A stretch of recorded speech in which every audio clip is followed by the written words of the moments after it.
بسم الله والصلاة والسلام على رسول الله. بسم الله الذي علم بالقلم، علم الإنسان ما لم يعلم. رب اشرح لي صدري ويسر لي أمري واحلل عقدة من لساني يفقه قولي. أعزائي طلبة تالتة إعدادي، عاملين يا رب تكونوا بخير دايما وفي أحسن حال. معاكم الباشمهندس محمد خالد لو أنتوا أول مرة تشوفوني. طبعا بإذن الله واحد أحد مكملين في محتوى شرح الامتحانات. دلوقتي هنشرح المحافظة رقم 5، محافظة الشرقية. طبعا محافظة الشرقية معروف عنها ان الاسئلة بتاعتها بتكون اسئلة فيها تريكات وفيها افكار.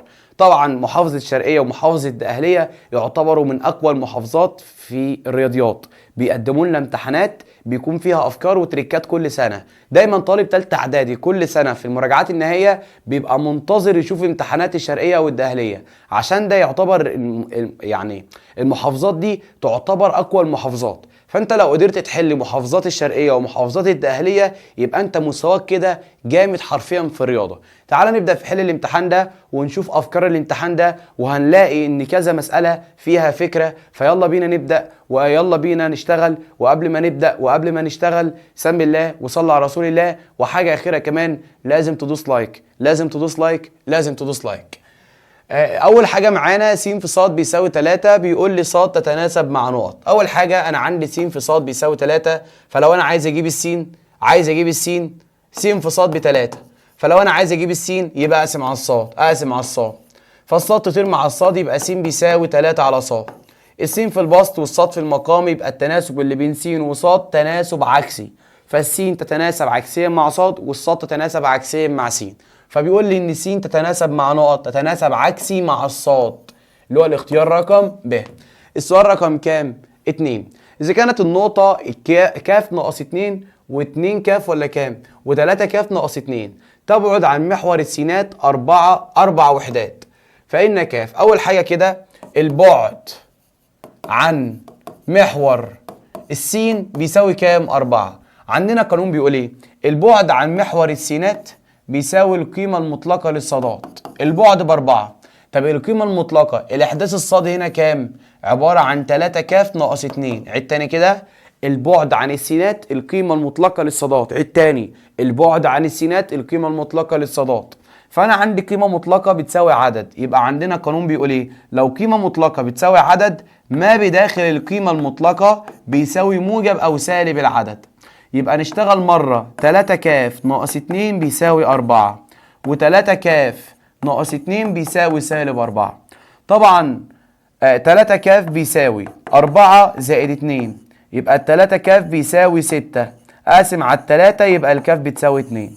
طب تعالى نشتغل هنا بقى، 3 كاف هيساوي سالب 4 زائد 2، يبقى ال3 كاف بيساوي سالب 2، اقسم على ال3 اقسم على ال3 يبقى الكاف بيساوي سالب 2 على ال3.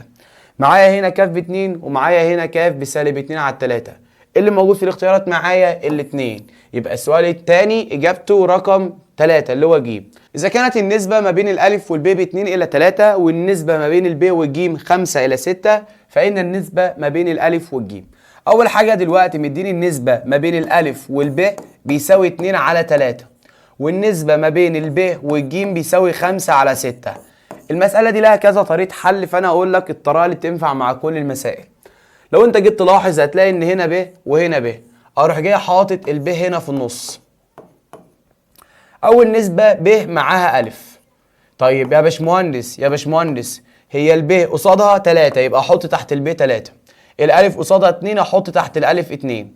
تعالى بقى نروح الناحية التانية، الب معاها الجيم. طبعا اول مره مش هعوض عن الجيم، لان النسبه ما بين الب والالف والجيم او النسبه ما بين الالف والب 2 الى 3، الجيم ما كانتش موجوده معاهم. طب تعالى بقى نشتغل على النسبه ما بين الب والجيم. الب معاها 5 يبقى احط تحت الب 5، الجيم قصادها 6 يبقى احط تحت الجيم 6. انا كده يا باشمهندس هجيب العلاقه او هجيب النسبه ما بين الالف والب والجيم، فهعمل شكل حرف ان، هعمل كده وكده. هضرب الاتنين في الخمسة يبقى 10، احط ال10 تحت الالف. هضرب التلاتة في 5 يبقى ب15، احط ال15 تحت الب. هضرب التلاتة في 6 يبقى ب18، احط ال18 تحت الجيم. فهو دلوقتي عايز يجيب النسبة ما بين الالف الى الجيم. الالف معاها 10 والجيم معاها 18، فطبعا الرقمين دول بيبقى له الاسم على الكام؟ على الكام؟ على الاتنين. على الاتنين فيها ال5 على الاتنين فيها ال9، يبقى النسبة بتاعتنا 5 إلى 9. في ناس ثانية ممكن تحل المسألة دي عن طريق إن هي تضرب النسبة الأولى في النسبة الثانية. مش فاهم؟ بص كده، النسبتين دول أضربهم في بعض. إحنا كده حلينا المسألة. تعالى بقى نحلها بحل تاني. هنقول له أ على ب هضربها في ب على ج هيساوي 2 على 3 أضربها في 5 على 6. طبعا الب تطير مع الب يفضل أ على ج. طبعا 2 في 5 على 2 في الواحد على 2 في 3. 1 في 5 ب5، 3 في 3 ب9. دي طريقة ودي طريقة تانية. تعالى بقى للسؤال رقم 4. إذا كان الانحراف المعياري للمجموعة من القيم بيساوي 3، يبقى ده الانحراف المعياري. عدد القيم بيساوي 2. عايز مجموع س ناقص س بار. اللي أنا أعرفه إن سيجما عبارة عن جذر مجموع س ناقص س بار لكل تربيع على ن. طبعا سيجما عبارة عن 3 اللي هو ده الانحراف المعياري بيساوي جذر مجموع س ناقص س بار الكل تربيع على ن. هو مديني النون دي عدد القيم كام؟ قيمتين، اعوض عن النون ب2. طبعا انا عايز اجيب مجموع س ناقص س بار. مجموع س ناقص س بار عليها جذر، فعشان اتخلص من الجذر هربع الطرفين. ربع الجذر يطير، ربع التلاتة يبقى ب9. يبقى انا عندي مجموع س ناقص س بار الكل تربيع على ال2 بيساوي 9.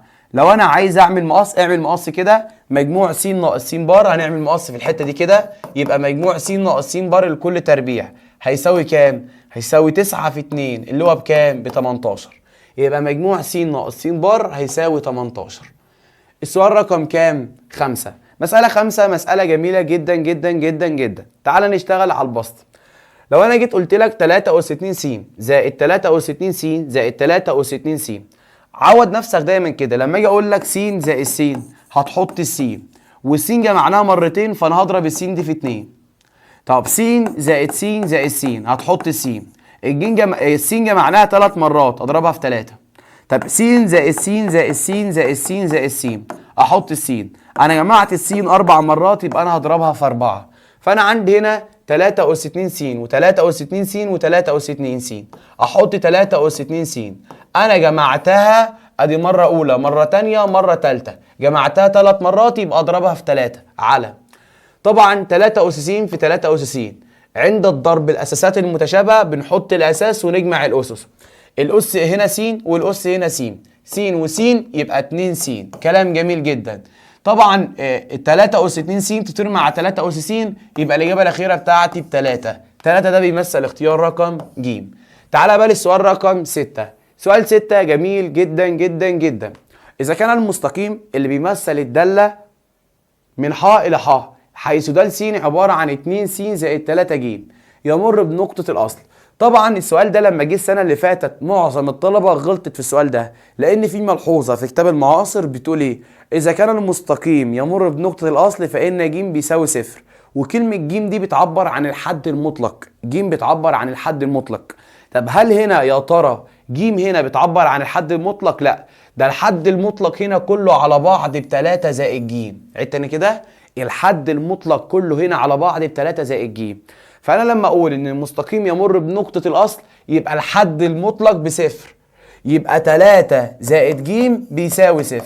وادي ال3 بعكس الاشارة يبقى الج بيساوي -3. لو المستقيم يمر بنقطة الاصل يبقى الحد المطلق بيساوي 0. الحد المطلق بيساوي 0. تمام، يبقى ج هنا ب-3. تعالى بقى السؤال بتاعنا اللي جاي. إذا كان الألف على 3 والب على 2 بيساوي الج على 5، اثبت إن الطرف الأيمن بيساوي الطرف الأيسر. هقول له كده على جنب يا باشا كده، هقول له بما أن الألف على 3 والب على 2 والج على 5، إذا يبقى الألف عبارة عن 3 م والب عبارة عن 2 م والج عبارة عن 5 م. أي ألف تقابلني أشيلها وأحط 3 م، أي ب تقابلني أشيلها وأحط 2 م، أي ج هتقابلني أشيلها وأحط مكانها 5 م. هروح جاي بقى أشتغل على الطرف الأيمن. هقول له كده الطرف الأيمن. الطرف الأيمن عبارة عن أ تربيع ناقص 2 ب زائد 3 ج. الألف جبناها، الألف بكام؟ الألف عبارة عن كام؟ 3 م ناقص 2. الب بكام يا باشمهندس؟ ب2 م زائد الجيم بكام يا هندسه؟ 5 م.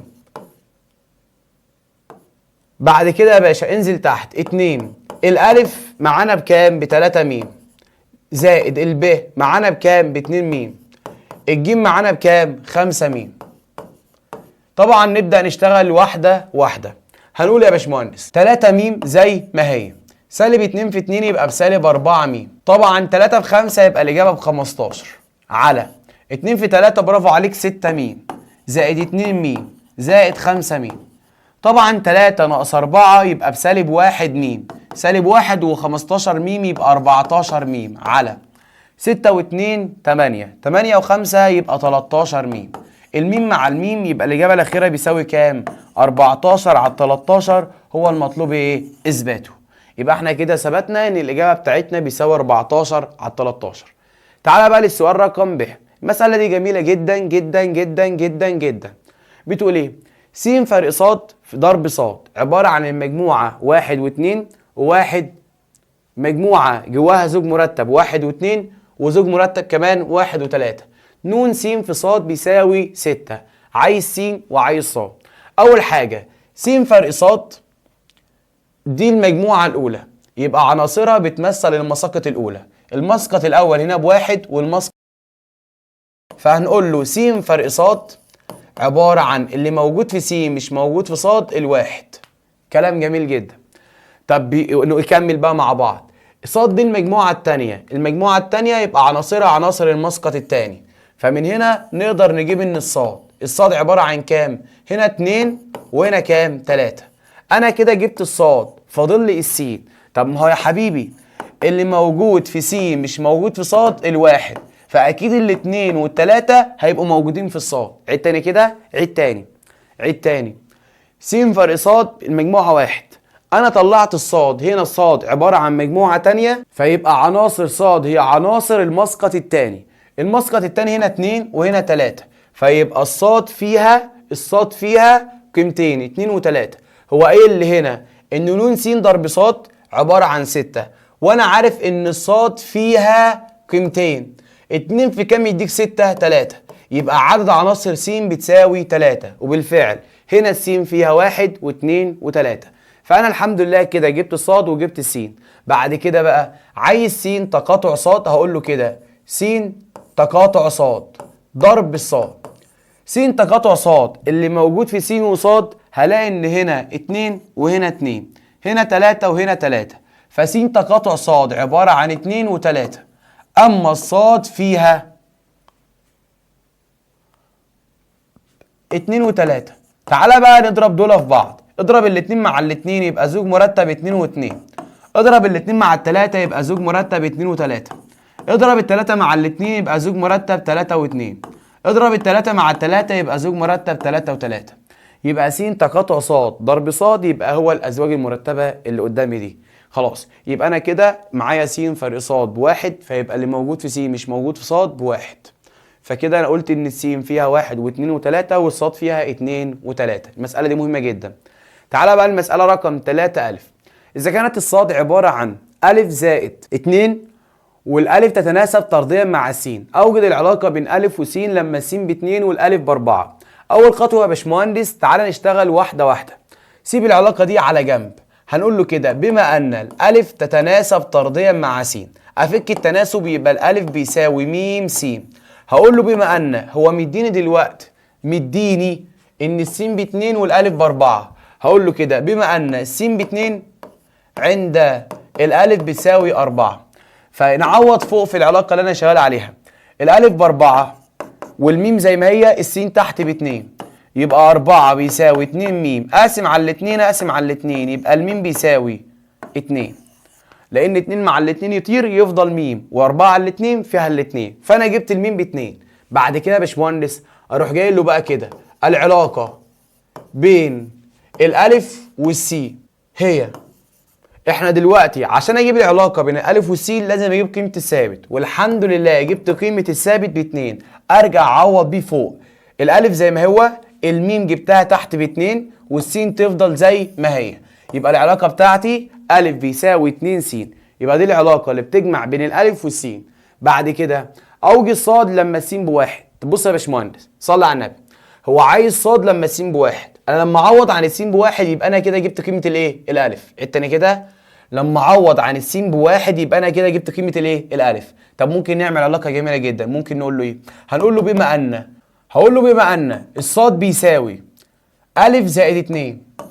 الف زائد 2. طب ما هو الالف فوق عباره عن ايه؟ هقول له اذا الصاد بيساوي الالف فوق عباره عن 2 س، هشيل الالف دي واحط مكانها 2 س زائد 2. فانا كده معايا علاقه تربط ما بين السين والصاد. عيد تاني كده، معايا علاقه تربط ما بين السين والصاد. هروح جاي له بقى كده عند السين بيساوي 1 الصاد هتساوي، اعوض عن السين بواحد، 2 في 1 زائد 2. طبعا 2 في 1 ب 2، 2 و2 يبقى الاجابه بتاعتي بتساوي 4. يبقى لما السين بواحد الصاد ب4. تعالى بقى للسؤال اللي جاي ده بتاعنا، سؤال مهم جدا. اذا كانت المجموعه س عباره عن الف، حيث الف ينتمي لصاد، الف اكبر منها او يساوي سالب 2 واقل منها او يساوي 2. عين علاقه معرفه على س، يبقى المجموعه الاولى س والمجموعه الثانيه س. اكتب بيان العلاقة، مثلها بمخطط سهمي، وبين هل العلاقة دالة أم لا، ولماذا، وإيه إذا كانت العلاقة دالة اذكر المدى. أول خطوة تعال نقول كده بيان العلاقة، يعني بيان عين، سيبه زي ما هو. أنا دايما بحب أبدأ بالمخطط السهمي.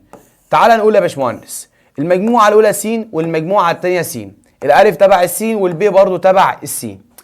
نقول كده إيه الأعداد اللي محصورة من أول سالب 2 لحد الاتنين؟ اول حاجه السالب 2 والاتنين عندهم يساوي، يبقى هما موجودين معايا. فانا هقول سالب 2 اللي بعد سالب 2 يلا سالب 1، بعد كده 0، بعد كده 1، بعد كده 2. طب هو انت ليه خدت السالب 2 وخدت الاتنين؟ عشان عندهم يساوي. طب كمل معايا، يبقى سالب 2 سالب 1 0 1 2. كلام مظبوط جدا. بيقول لي ان الف معكوس جمع الب. طبعا انا عارف ان السالب 2 معكوسها الجمعي 2، بعكس الاشاره. السالب 1 معكوسه الجمعي 1، بعكس الاشاره. اما الصفر معكوسه الجمعي 0، الواحد معكوسه الجمعي سالب 1، الاتنين معكوسها الجمعي سالب 2. فكده انا شايف ان السالب 2 ارتبطت بالاتنين، السالب 1 ارتبط بالواحد، الصفر ارتبط بالصفر، الواحد ارتبط بالسالب 1، الاتنين ارتبطت بالسالب 2. فده كده بيان العلاقة. بيقول لي بقى هل العلاقة دي دالة أم لا؟ هقول له كده على جنب العلاقة دالة. طب ليه العلاقة دالة؟ لأن كل عنصر من عناصر المجموعة س خرج منه سهم واحد فقط. كل عنصر من عناصر المجموعة س خرج منه سهم واحد فقط. طب العلاقة دي دالة، فبالتالي أقدر أجيب المدى. طبعا كلنا عارفين المدى، الأرقام اللي راح عليها سهم، الأرقام اللي راح عليها سهم السالب الاتنين والسالب 1 والصفر والواحد والاتنين، يبقى ده كده بيمثل المدى. تعالى يا باشمهندس بقى ندخل على السؤال رقم 4 ألف. إذا كان الألف والب والجيم والدال في تناسب متسلسل، اثبت ان أ تربيع ناقص 3 ج تربيع على ب تربيع ناقص 3 د تربيع بيساوي ب على د. هنقول له كده بما ان الألف والب والجيم والدال كميات في تناسب متسلسل، في تناسب متسلسل، إذن الألف على الب بيساوي الب على الجيم بيساوي الجيم على الدال بيساوي م. فبالتالي اقدر اقول ان الجيم عبارة عن د م، صح؟ الجيم عبارة عن د م، والباء عبارة عن د م أس 2. الباء عبارة عن د م أس 2، والالف د م أس 3. ابدا يا باشمهندس بقى اي جيم تقابلني اشيلها واحط مكانها د م، اي باء هتقابلني اشيلها واحط مكانها د م تربيع، اي الف هتقابلني اشيلها واحط مكانها د م تكعيب. تعالى بقى نشتغل كده على الطرف الايمن. الطرف الايمن كده هندسه، هقول له الطرف الايمن عباره عن أ تربيع ناقص 3 ج تربيع على ب تربيع ناقص 3 د تربيع. الالف يا هندسه موجوده معايا بد م تكعيب، بس ما تنساش تربع ناقص 3. الجيم يا هندسه موجوده معايا بد م، تنساش تربع لان هنا ج تربيع على الباء يا باشمهندس بد م تربيع، طبعا ما تنساش تربع لان الباء عليها تربيع ناقص 3 د تربيع. الدال ملهاش قيمه هنا، الدال ملهاش قيمه تفضل زي ما هي. ابدا اشتغل واحده واحده كده. هقول ربع الدال تبقى د تربيع، ربع م أس 3 تبقى م أس 6 بضرب الأسس، ناقص 3 ربع الدال تبقى د تربيع، ربع الميم تبقى م تربيع، على ربع الدال تبقى د تربيع، ربع الميم تربيع تبقى م أس 4 بضرب الأسس، ناقص 3 د تربيع. لو انت جيت تركز هتلاقي هنا د تربيع هنا د تربيع، اخد الدال تربيع عامل مشترك، م أس 6 م أس 2 اخد م أس 2 عامل مشترك. اكمل واحده واحده كده، د على الدال تربيع تيترو مع بعض، م أس 6 على م أس 2 تبقى م أس 4 سالب 3 مفيش هنا حاجه تنزل زي ما هي، د تربيع مع د تربيع م تربيع مع م تربيع يترو مع بعض.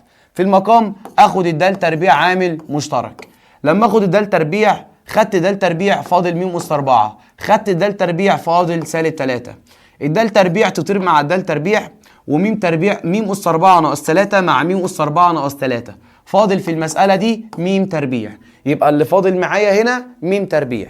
كلام جميل جدا، يبقى انا كده اشتغلت على الطرف الايمن. تعالى بقى كده نشتغل على الطرف الايسر. الطرف الايسر يا هندسة عبارة عن ب على د، وطبعا الب قيمتها بدال م تربيع، الدال قيمتها بكام؟ مالهاش قيمة، فالدال تطير مع الدال يبقى الإجابة الأخيرة كام؟ م تربيع. الطرف الأيمن م تربيع، الطرف الأيسر م تربيع، هقول له إذن الطرفان كده متساويان، يبقى الطرفان كده يا باشمهندس بيساووا بعض. تعالى بقى للسؤال رقم 4 ب. في الشكل المقابل يمثل دالة تربيعية، عندنا دالة تربيعية بالشكل ده. الدالة التربيعية القاعدة بتاعتها أهي. طبعا يا باشمهندس مديني طول أ ب بيساوي 3، أوجد قيمة م، أوجد القيمة الصغرى للدالة. عايز أقول حاجة، فكرة المسألة دي فكرة سهلة جدا. بص يا هندسة، طبعا دي نقطة راس المنحنى. طبعا عايز أقول لكم حاجة، الخط اللي أنا عملته ده اسمه محور تماثل الدالة التربيعية، يعني بيقسم الدالة نصين، فالخط ده طوله كله على بعض ب2، لما يقسمه نصين يبقى الخط ده طوله 1 وده طوله 1. فدلوقتي يا باشمهندس لو انا قدرت اعرف الاحداث السين الراس المنحنى، الاحداث السين الراس المنحنى، هقدر اعرف احداثي ا وهقدر اعرف احداثي ب. عيد تاني كده، لو انا قدرت اعرف الاحداث السين الراس المنحنى هقدر اعرف احداثي ب واقدر اعرف احداثي ا. لو جيت افترضت ان احداثي ا مثلا طلع ب7، النقطه دي احداثيها السيني ب7 والصاد معرفوش، النقطه دي احداثيها السيني ب7، ال7 زود عليها 1 تبقى 8، طب ال7 ناقص منها 1 يبقى ب6، فيبقى الالف احداثيه 6 و0 والب احداثيها 8 و0. يا رب تكون الفكره وصلت. فالموضوع كله متوقف على الاحداث السين الراس المنحنى، فانت لو جبت الاحداث السين الراس المنحنى يبقى انت حليت السؤال ده. عباره عن س تربيع، س تربيع ناقص 6 س زائد م. الاحداث السين الراس المنحنى اسمه اذا الاحداثي السيني لراس المنحنى هيساوي سالب ب على 2 أ. طبعا كلنا عارفين ان الاحداث السين الراس المنحنى، تعالى نقول له كده يا باشمهندس الاحداث السين الراس المنحنى هيساوي ايه؟ س هتساوي سالب ب، يعني خد الب بعكس الاشاره، الب معامل س، خد معامل س بعكس الاشاره، معامل س بسالب 6 يبقى موجب 6 على 2 أ، معامل السين تربيع، الالف ده معامل السين تربيع، السين تربيع معاملها 1 يبقى 2 في 1، يبقى س بيساوي 6 على 2، يبقى الاجابه بتاعتنا بكام؟ ب3. يبقى كده الاحداث راس المنحنى عباره عن 3، احداث راس المنحنى عباره عن 3. اروح جاي قال له كده بما ان ا ب بيساوي 2 وحده، اقدر اقول له اذا احداثي نقطه ب بتساوي نقط واحداثي نقطه ا بتساوي نقط. طبعا ب و موجودين على السينات يبقى الصاد بتاعتهم بصفر. احنا طلعنا الاحداث السين الراس المنحنى، النقطه دي احداثها السيني ب3. طبعا احنا قلنا ان المسافه دي كلها على بعض ب2، نصفها يبقى هنا 1 وهنا 1، 3 اجمع عليها 1 يديك 4، فيبقى احداثي ب عباره عن 4 و0. ال3 ارجع ورا يعني اطرح منها 1 يديك كام؟ 2. تمام تمام تمام. فانا كده الحمد لله قدرت اجيب احداثي ب وقدرت اجيب احداثي ا. طب بعد كده يا باشمهندس عايز قيمه م، بعد كده القيمه الصغرى للداله. هنقول له كده، هقول له كده بما ان المنحنى يمر بالنقطه كام يا جماعه؟ 4 و0، اذا د 4 بيساوي صفر. يبقى لما اعوض عن الس ب4 الاجابه بتاعتنا هتبقى بصفر. عوض في الداله دي عن الس ب4 يبقى 1 س تربيع. يبقى عوض عن الس ب4 يبقى 4 تربيع ناقص 6 في 4 زائد م. الاجابه هتبقى بصفر. طبعا يا باشمهندس 4 تربيع ب 16 و6 في 4 ب 24 زائد م. طبعا هنا 6 في 4 ب 24. 16 ناقص 24 يبقى بسالب 8 زائد م بيساوي صفر. نقدر نطلع ان الميم، هنقدر نقول كده ان الميم هنا يا باشمهندس هتساوي 8. بدل دلوقتي الحمد لله طلعنا قيمه الميم بتساوي 8. بدل انت معاك الميم ب 8 ابدا عوض بقى عن الميم ب 8 في الداله. يبقى د س عباره عن كام؟ عباره عن س تربيع ناقص 6 س زائد م، وجبنا قيمه م بكام؟ ب 8. شيل الميم وحط مكانها كام؟ 8. تاني مطلوب بقى عايز القيمه الصغرى. عشان اجيب القيمه الصغرى بتمثل الاحداث الصادي او السيني الراس منحنى. فعشان اجيب الاحداث السيني احنا جبناه ب3، فعشان اجيب الاحداث الصادي لازم اعوض بالاحداث السيني. فالاحداث السيني هنا ب3، عوض عن السين ب3. فيبقى 3 تربيع ناقص 6 في 3 زائد 8. طبعا 3 تربيع ب9، 6 في 3 ب 18 زائد 8. 9 ناقص 18 سالب 9 زائد 8 يبقى الاجابه بسالب 1.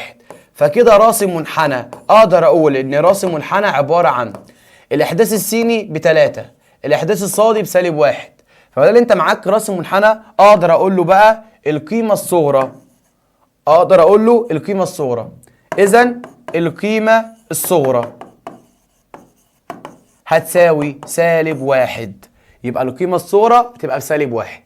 تخلي بالك من المسألة دي عشان المسألة دي فكرة جميلة جدا جدا جدا، لازم تكون واخد بالك منها كويس. السؤال 5 ألف. أوجد العدد الذي إذا أضيف إلى الكميات الآتية إلى الأعداد الآتية تكون متناسبة. أول حاجة العدد ده أنا معرفوش، فهنفرض إن العدد ده اسمه س. أول خطوة كده نفرض أن العدد هو س. العدد ده هتضيفه للأعداد الآتية. هتضيفه لل3 يبقى 3 زائد س. هتضيفه لل5 يبقى 5 زائد س. هتضيفه لل8 يبقى 8 زائد س. هتضيفه لل12 يبقى 12 زائد س. دلوقتي لما ضفت الس بقت اعداد متناسبه، اروح جاي له اذا 3 زائد س على 5 زائد س هيساوي 8 زائد س على 12 زائد س. طبعا الاعداد دي هتبقى متناسبه لما اضيف عليها الس. ابدا اعمل مقص يا باشمهندس، يلا مع بعض واحده واحده كده. يبقى 3 زائد س هضربها في 12 زائد س يساوي 8 زائد س هضربها في 5 زائد س. طبعا 3 في 12 يبقى ب 36، و3 في س و3 في س يبقى 3 س.